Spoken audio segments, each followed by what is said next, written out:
நான் stop prime டைமில் அடுத்ததாக அதிமுக்கியத்துவம் வாய்ந்த டாப் 25 செய்திகளின் அணிவகுப்பை பார்க்க இருக்கிறோம். அந்த வகையில் மருத்துவமனையில் இருந்தபடியே அரசு பணிகளை கவனிக்கும் முதலமைச்சர், சாத்தான்குளம் வழக்கில் அப்ரூவராக மாறும் முன்னாள் காவல் ஆய்வாளர் உள்ளிட்ட செய்திகளை டாப் 5 தமிழ்நாடு பகுதியில் பார்க்கலாம். உங்களுடன் ஸ்டாலின் திட்டப்பணிகள் தொடர்பாக மருத்துவமனையில் இருந்தபடியே முதலமைச்சர் மு க ஸ்டாலின் ஆலோசனை நடத்தினார். திங்கட்கிழமை அன்று காலை நடைப்பயிற்சியின் போது லேசான தலை சுற்றல் காரணமாக சென்னை 1000 விளக்கு அப்போலோ மருத்துவமனையில் முதலமைச்சர் ஸ்டாலின் அனுமதிக்கப்பட்டார். இந்நிலையில் மருத்துவ பரிசோதனைக்காக தேனாம்பேட்டை அப்போலோ மருத்துவமனைக்கு முதலமைச்சர் மு க ஸ்டாலின் அழைத்துச் செல்லப்பட்டார். அங்கு அவருக்கு பல்வேறு பரிசோதனைகள் செய்யப்பட்டன. அதன் பிறகு மீண்டும் முதலமைச்சர் கார் மூலம் 1000 விளக்கு அப்போலோ மருத்துவமனைக்கு திரும்பினார்.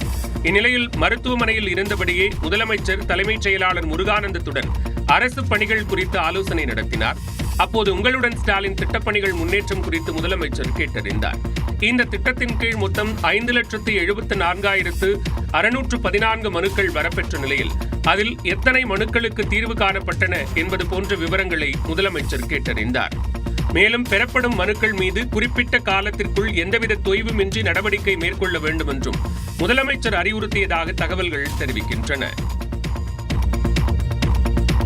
காவலர்கள் விசாரணையின் போது உயிரிழந்த அஜித்குமார் குடும்பத்திற்கு இடைக்கால இழப்பீடாக 25 லட்சம் ரூபாய் வழங்க தமிழ்நாடு அரசுக்கு உயர்நீதிமன்ற மதுரை கிளை உத்தரவிட்டுள்ளது. திருபுவனம் பகுதியைச் சேர்ந்த வழக்கறிஞர் கார்த்திக் ராஜா, சிவகாசி வழக்கறிஞர் மாரிஸ்குமார் உள்ளிட்டோர் அஜித்குமார் குடும்பத்திற்கு கூடுதல் இழப்பீடு வழங்க வேண்டி உயர்நீதிமன்ற மதுரை கிளையில் மனு தாக்கல் செய்தனர்.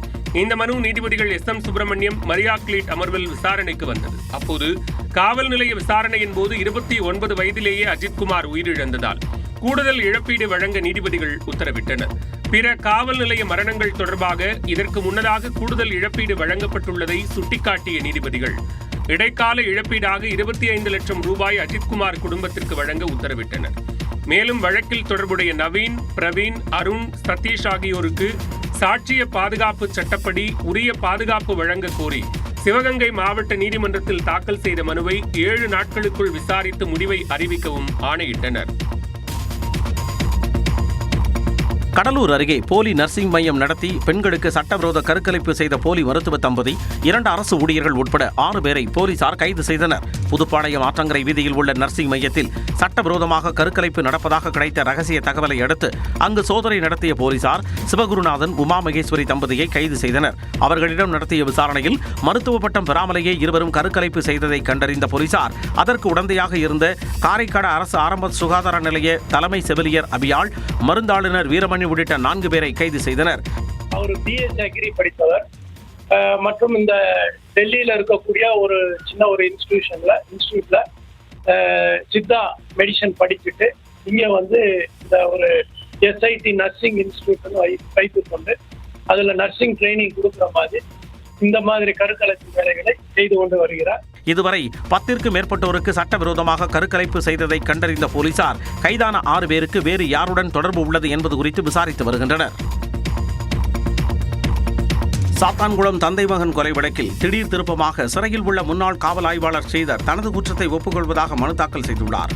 2020ஆம் ஆண்டு தூத்துக்குடி மாவட்டம் சாத்தான்குளம் காவல் நிலையத்தில் விசாரணைக்கு அழைத்துச் செல்லப்பட்ட தந்தை ஜெயராஜ், மகன் பென்னிக்ஸ் கொடூரமாக தாக்கியதில் உயிரிழந்தனர். இந்த வழக்கில் ஆய்வாளர் ஸ்ரீதர், சாய்பு ஆய்வாளர்கள் பாலகிருஷ்ணன், ரகு கணேஷ் உள்ளிட்ட 9 பேர் கைது செய்யப்பட்டனர்.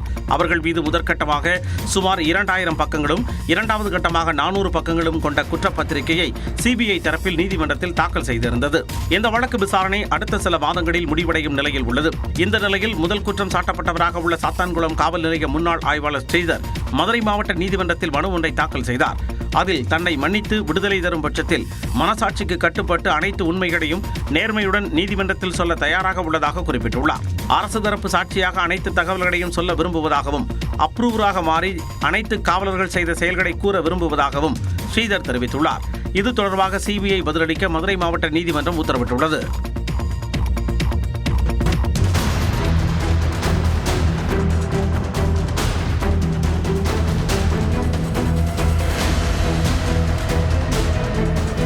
சென்னையை அடுத்த கொடுங்கையூரில் மாநகராட்சி குப்பை லாரியின் சக்கரத்தில் சிக்கி இளைஞர் உயிரிழந்த சம்பவத்தின் சிசிடிவி காட்சி பதபதைக்க வைத்துள்ளது. சென்னை தண்டையார்பேட்டையைச் சேர்ந்த கணேஷ் என்பவர் மாதவரம் பகுதியில் நடைபெற்று வரும் மெட்ரோ ரயில் திட்டப் பணியில் தற்காலிக ஊழியராக பணியாற்றி வந்தார். இந்த நிலையில் தனது இருசக்கர வாகனத்தில் கொடுங்கையூர் அருகே சென்றபோது அந்த வழியாக குப்பைகளை ஏற்றி வந்த லாரி மோதியது. இதில் நிலை தடுமாறி கீழே விழுந்த கணேஷ் மீது லாரியின் சக்கரம் ஏறி இறங்கியது.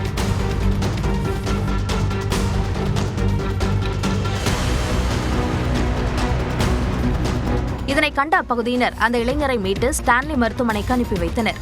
அங்கு பரிசோதித்த மருத்துவர்கள் அவர் ஏற்கனவே இறந்துவிட்டதாக தெரிவித்தனர். இது தொடர்பாக காவல்துறையினர் வழக்கு பதிவு செய்து விசாரித்து வருகின்றனர். தமிழ்நாட்டின் அரசியல் களத்தை பரபரப்பாக்கிய செய்திகளை டாப் 5 அரசியல் செய்திகள் பகுதியில் பார்க்கலாம். குரூப் 4 தேர்வை ரத்து செய்யாமல் பணியமர்த்தினால் அதிமுக அரசு வந்தவுடன் அந்த பணி நியமனங்கள் ரத்து செய்யப்படும் என்று அக்கட்சியின் பொதுச் செயலாளர் எடப்பாடி பழனிசாமி தெரிவித்துள்ளார். தஞ்சாவூர் மாவட்டம் பாபநாசத்தில் பரப்புரையில் பேசிய அவர் குரூப் 4 தேர்வை ரத்து செய்துவிட்டு மறுதேர்வு நடத்த வேண்டும் என்று கூறினார். மீண்டும் டிஎன்பிசி தேர்தல் குரூப் 4 மறு தேர்தல் நடத்தப்பட வேண்டும் இந்த அரசு. அப்படி நடத்தாமல் இதையே வைத்துக் கொண்டு நீங்கள் தேர்ச்சி பெற்றவர்கள் அறிவித்தால் அதிமுக அரசு வந்த பிறகு அது ரத்து செய்யப்படும் என்பதை இந்த நேரத்தில் தெரிவிச்சுக்கிறேன். தொடர்ந்து பேசிய அவர் முதலமைச்சர் ஸ்டாலினுக்கு பயத்தால் தேர்தல் ஜுரம் வந்துவிட்டதாகவும் குறிப்பிட்டார். அவர் குறிப்பிட்ட தேதி முடிவரை 27 லட்சம் மனு தான் வந்திருக்குது. மொத்தம் வந்தது 27 லட்சம் மனு. ஆனா அவள் குறிப்பிட்டது 1,05,00,000 மனு வரப்பட்டது, தீர்வு காணப்பட்டது 1,01,00,000 மனுன்னு பச்சை பொய்ய சொல்றீங்க. மீண்டும் அதிமுக ஆட்சி வந்தால் விசாரிக்கப்படும். எதுக்கு நாட்டு மக்களை ஏமாத்துறீங்க? திமுகவுக்கு கூட்டணி கட்சிகள் சட்டமன்றத்திலும் வெளியிலும் ஜால்ரா அடிப்பதை தவிர வேறு எதுவும் செய்வதில்லை என்று இபிஎஸ் விமர்சித்தார். குரூப் 4 விடைத்தாள்கள் பாதுகாப்பாக எடுத்து வரப்பட்டதாகவும் எந்தவிதமான குளறுபடிகளும் நிகழவில்லை என்றும் டிஎன்பிஎஸ்சி விளக்கம் அளித்துள்ளது. இது தொடர்பாக தேர்வு கட்டுப்பாட்டு அலுவலர் வெளியிட்டுள்ள செய்திக்குறிப்பில் சேலத்திலிருந்து சென்னைக்கு அனுப்பப்பட்ட குரூப் 4 விடைத்தாள் பெட்டி ஆங்காங்கே உடைந்து முறையாக சீலிடப்படவில்லை என்று எழுந்த புகாரை மறுத்திருக்கிறார். தேர்வு முடிந்ததும் OMR விடைத்தாள்கள் அனைத்தும் இரும்பு பெட்டிகளில் வைத்து சீலிடப்பட்டதாகவும் தமிழ்நாடு அரசு பணியாளர் தேர்வாணைய அலுவலகத்திற்கு 13ஆம் தேதி காலை வரை பாதுகாப்பாக வரப்பெற்றதாகவும் குறிப்பிட்டுள்ளார். விடைத்தாள்கள் வந்து சேரும் வரை 24 மணி நேரமும் நேரடியாக கண்காணிக்கப்பட்டு அவற்றின் பாதுகாப்பு உறுதி செய்யப்பட்டிருப்பதாகவும் இவை முழுவதும் வீடியோ பதிவு செய்யப்பட்டு சிசிடிவி கேமரா மூலமாக கண்காணிக்கப்பட்டதாகவும் விளக்கமளிக்கப்பட்டுள்ளது. பத்திரிகைகளில் வெளியாகியுள்ள காலி அட்டைப்பெட்டிகள் தேர்வுக்கு உபயோகப்படுத்தப்பட்ட பின்னர் உபரியாக இருந்த வினாத்தாள்கள் அடங்கிய அட்டைப்பெட்டிகள் என்றும் விவரித்துள்ளது. இவை தேர்வில் பயன்படுத்தப்பட்டது போக மீதமுள்ள வினாத்தாள்கள் என்பதால் வழக்கமான நடைமுறையின்படி அந்தந்த மாவட்டங்களிலேயே வைக்கப்பட்டிருக்கும் என்றும் குறிப்பிடப்பட்டுள்ளது. அட்டைப்பெட்டிகளில் விடைத்தாள்கள் கொண்டு செல்லப்பட்டதாக கூறப்படும் செய்திகள் ஆதாரமற்றவை என்றும் எந்த விடைத்தாளும் அட்டைப்பெட்டியில் எடுத்து செல்லப்படவில்லை என்றும் தேர்வு கட்டுப்பாட்டு அலுவலர் தெரிவித்துள்ளார்.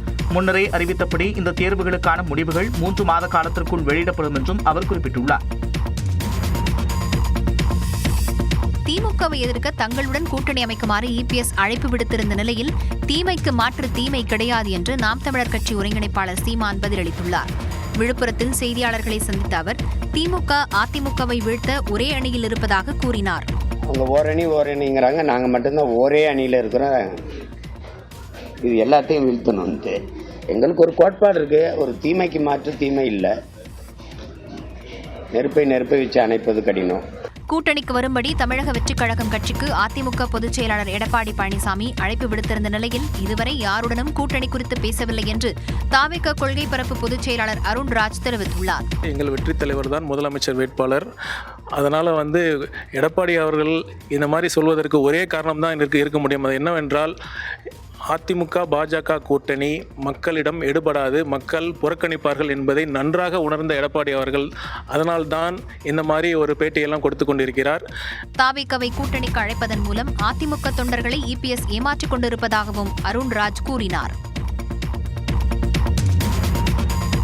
நீதிமன்ற உத்தரவுப்படி ஓடிபி இல்லாமலேயே திமுக உறுப்பினர் சேர்க்கை நடைபெறும் என அக்கட்சியின் அமைப்புச் செயலாளர் RS பாரதி தெரிவித்துள்ளார். திமுகவின் ஓரணியில் தமிழ்நாடு பரப்புரையின் கீழ் உறுப்பினர்கள் சேர்க்கையின் போது ஓடிபி பெற நீதிமன்றம் தடை விதித்துள்ளது. இதுகுறித்து திமுக அமைப்பு செயலாளர் RS பாரதி வெளியிட்டுள்ள அறிக்கையில், நீதிமன்றத்திற்கு சென்று ஓரணியில் தமிழ்நாடு பரப்புரையை எப்படியாவது தடுக்க முடியாதா என எடப்பாடி பழனிசாமி தவம் கிடந்ததாக தெரிவித்துள்ளார். ஆனால் தடை விதிக்க முடியாது என கூறி பழனிசாமியின் முகத்தில் நீதிமன்றம் கரியை பூசிவிட்டது என்றும் அவர் குறிப்பிட்டுள்ளார்.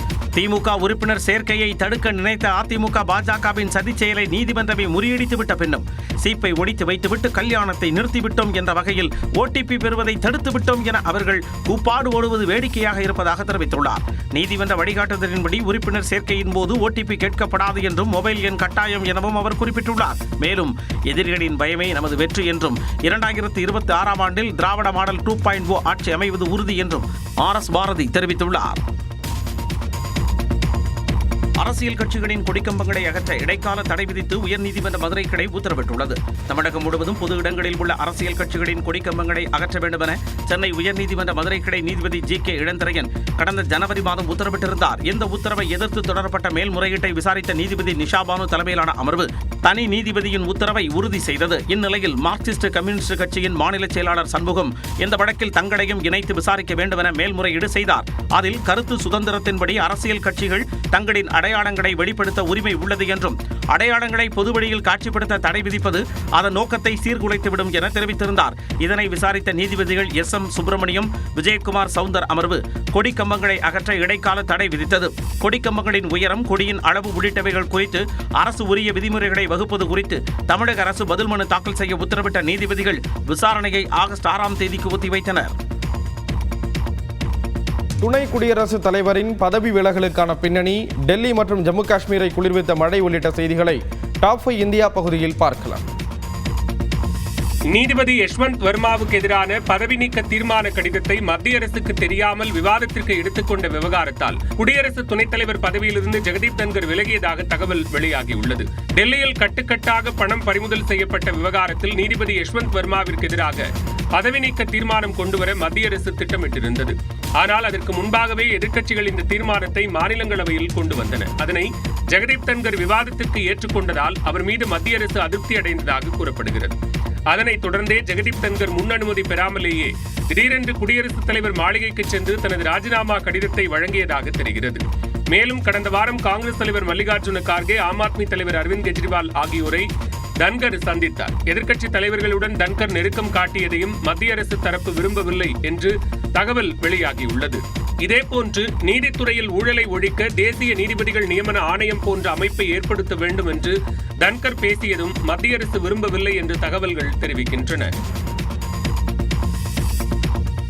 எதிர்க்கட்சி உறுப்பினர்களின் தொடர் அமளியால் நாடாளுமன்ற இரு அவைகளும் நாள் முழுவதும் ஒத்திவைக்கப்பட்டன. திங்களன்று நாடாளுமன்ற மழைக்கால கூட்டம் தொடங்கியது. மற்ற அலுவல்களை ஒத்திவைத்துவிட்டு ஆபரேஷன் சிந்தூர், இந்தியா பாகிஸ்தான் விவகாரத்தில் டிரம்பின் தலையீடு, பீகார் வாக்காளர் பட்டியல் திருத்தம் உள்ளிட்டவை குறித்து நாடாளுமன்றத்தில் விவாதிக்க எதிர்க்கட்சிகள் நோட்டீஸ் அளித்திருந்தன.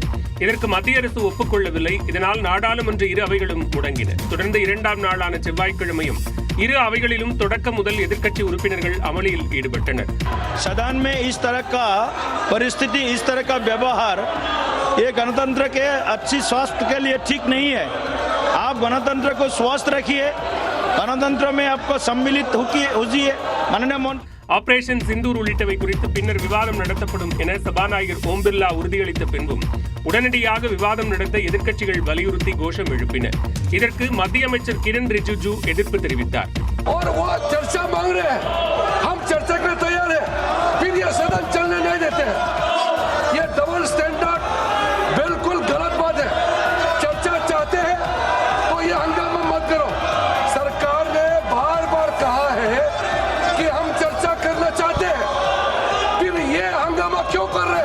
தொடர் அமளியை தொடர்ந்து நாடாளுமன்ற இரு அவைகளும் நாள் முழுவதும் ஒத்திவைக்கப்பட்டன.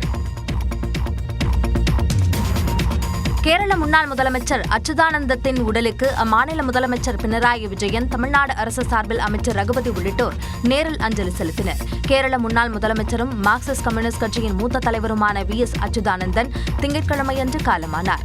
அவரது உடல் பொதுமக்கள் அஞ்சலிக்காக திருவனந்தபுரத்தில் உள்ள தலைமைச் செயலக தர்பார் அரங்கில் வைக்கப்பட்டது. அங்கு கேரள முதலமைச்சர் பினராயி விஜயன், முன்னாள் MP மற்றும் கம்யூனிஸ்ட் கட்சியின் மூத்த தலைவரான பிருந்தா காரத் உள்ளிட்டோர் நேரில் அஞ்சலி செலுத்தினர். தமிழ்நாடு அரசு சார்பில் சென்ற அமைச்சர் அமைச்சர் ரகுபதி அச்சுதானந்தன் உடலுக்கு மரியாதை செலுத்தினார். அதன் பின்னர் அலங்கரிக்கப்பட்ட வாகனத்தில் அச்சுதானந்தத்தின் உடல் ஆலப்புழாவுக்கு எடுத்துச் செல்லப்பட்டது. ஆலப்புழா மாவட்ட மார்க்சிஸ்ட் கம்யூனிஸ்ட் அலுவலகத்தில் பொதுமக்கள், தொண்டர்கள் இறுதி அஞ்சலிக்காக உடல் வைக்கப்பட்டு அரசு மரியாதையுடன் ஆலப்புழா மயானத்தில் உடல் தகனம் செய்யப்பட உள்ளது. வட மாநிலங்களில் பருவமழை கொட்டி தீர்த்ததால் பல்வேறு இடங்களில் வெள்ளக்காடாக காட்சியளிக்கின்றன. தலைநகர் டெல்லியில் ஜன்பாத், ஜந்தர் மந்தர், நாடாளுமன்ற வளாகம், சங்கம் விகார் உள்ளிட்ட பல்வேறு பகுதிகளில் கொட்டி தீர்த்த கனமழையால் ஆங்காங்கே வெள்ள நீர் தேங்கியது. கடந்த சில நாட்களாக வெயில் வாட்டி வதைத்த நிலையில் மழை குளிர்வித்த போதும் அதிகப்படியான மழை காரணமாக மக்களின் இயல்பு வாழ்க்கை பாதிக்கப்பட்டுள்ளது. மேலும் டெல்லி, குருகிராம் உள்ளிட்ட பகுதிகளுக்கு இந்திய வானிலை ஆய்வு மையம் ஆரஞ்சு அலர்ட் விடுத்துள்ளது.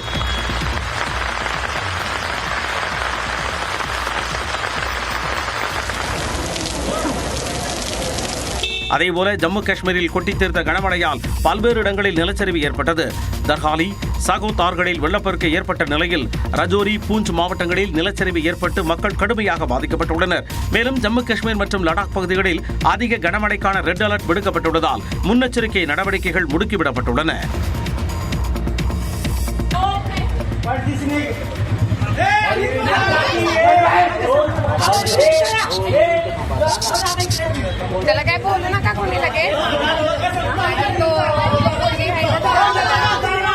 தலையில் கிளிப், கவுன் போன்ற சீருடை, முதுகின் பின்புறம் புத்தகப்பை என குழந்தை பருவம் மாறாத சிறுமிக்கு கத்தியை காட்டி காதல் தொந்தரவு கொடுத்த காட்சியே இது. மகாராஷ்டிர மாநிலம் பூனே அருகே சதாரா என்ற இடத்தில் பள்ளி மாணவி ஒருவரின் கழுத்தில் கத்தியை வைத்து 12ஆம் வகுப்பு மாணவன் மிரட்டிக் கொண்டிருந்தார். அந்த சிறுமி காதலிக்க மறுத்ததால் அவரை கொன்றுவிடுவேன் என்று கூறி பள்ளி வளாகத்திலேயே மாணவன் அடாவடி செய்ததால் பரபரப்பு ஏற்பட்டது. அப்போது சாதுரியமாக செயல்பட்ட ஒருவர் பின்னால் இருந்து சென்று மாணவனை மடக்கி பிடித்த நிலையில் அப்பகுதியில் இருந்தவர்கள் சுற்றி வளைத்து சரமாரியாக தாக்குதல் நடத்தினர்.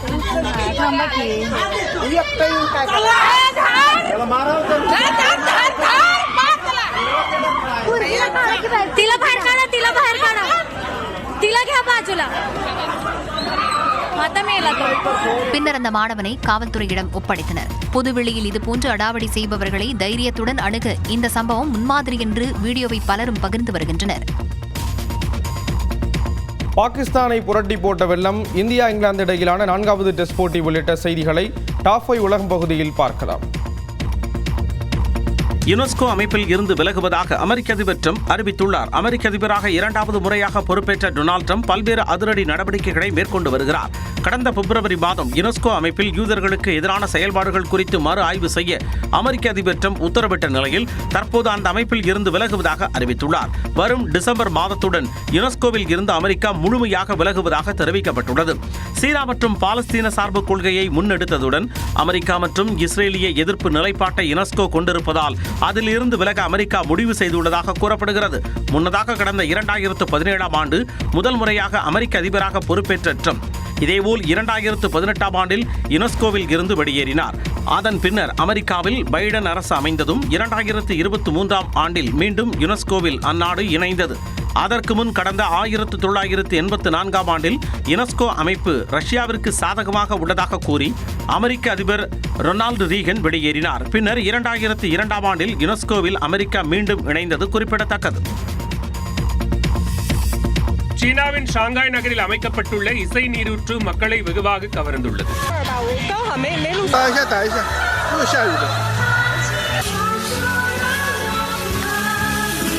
இங்குள்ள பூங்காவில் இரவில் நிகழ்த்தப்படும் சாகசங்களை ஏராளமானோர் கண்டு ரசித்தனர்.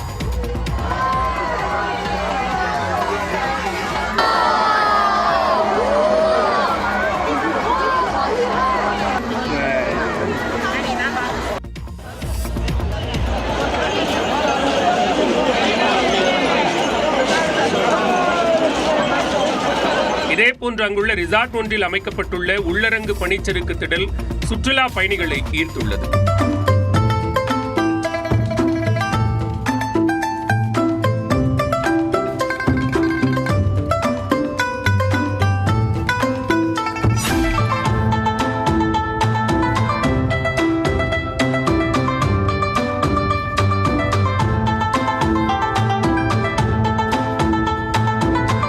இங்கு நடைபெற்ற பனிச்சறுக்கு நடனத்தை மக்கள் உற்சாகமாக கண்டுகளித்தனர். பாகிஸ்தானில் கனமழையால் ஏற்பட்ட திடீர் வெள்ளத்தில் சிக்கி சுற்றுலா பயணிகள் 3 பேர் உயிரிழந்தனர். பாகிஸ்தானில் ஜூன் மாதம் முதலே கடுமையான கனமழையால் பல பகுதிகளில் வெள்ளப்பெருக்கு ஏற்பட்டு வருகிறது. அதிக மழைப்பொழிவு காரணமாக ஏற்பட்ட வெள்ளத்தில் சிக்கி பலியானோர் எண்ணிக்கை 200-ஐ கடந்துள்ளது. மேலும் 500க்கும் மேற்பட்டோர் வெள்ளத்தில் சிக்கி காயமடைந்துள்ளதாக மீட்புப் படை அதிகாரிகள் கூறியுள்ளனர். இந்நிலையில் வடக்கு பாகிஸ்தான் பகுதியில் திங்கட்கிழமை மேகவெடிப்பு காரணமாக கனமழை கொட்டி தீர்த்து வெள்ளம் ஏற்பட்டது. இதனால் ஏற்பட்ட நிலச்சரிவில் சிக்கி சுற்றுலா பயணிகள் 3 பேர் தற்போது உயிரிழந்த நிலையில் 15 பேர் காணாமல் போயுள்ளனர். சுற்றுலா வாகனங்களில் சிக்கி தவித்த சுற்றுலா பயணிகள் ஹெலிகாப்டர் மூலம் மீட்கப்பட்டனர்.